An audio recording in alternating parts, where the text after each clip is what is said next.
Hi hello welcome back to our channel Yoshvika 1116. Video చూసే వాళ్ళంతా ఎలా ఉన్నారండి, బాగున్నారా? మేమైతే బాగున్నాం. మా ఊరికైతే ఈరోజు కొల్లాపురమ్మ అమ్మవారు అయితే వచ్చిందండి. కొడిగేపల్లిలో వాళ్ళు పెయింట్స్ వేస్తున్నారంటే టెంపుల్కి, అందుకోసమని 3 ఊర్లు తిరిగే ఆనవాయితీ ఉందని పెయింట్స్ వేసిన ప్రతిసారి కూడా ఇలా వస్తారండి. చాలా ఫేమస్ అండ్ పవర్ఫుల్ అమ్మవారు.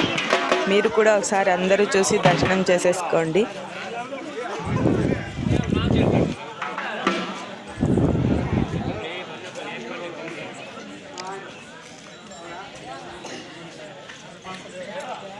మా పెద్దనాన్న వాళ్ళ ఇంటి దగ్గర అయితే దింపినారండి ఒడిబియ్యం పోయడానికి అమ్మవారి కోసం అనేసి. చూడండి అందరూ ఒకసారి.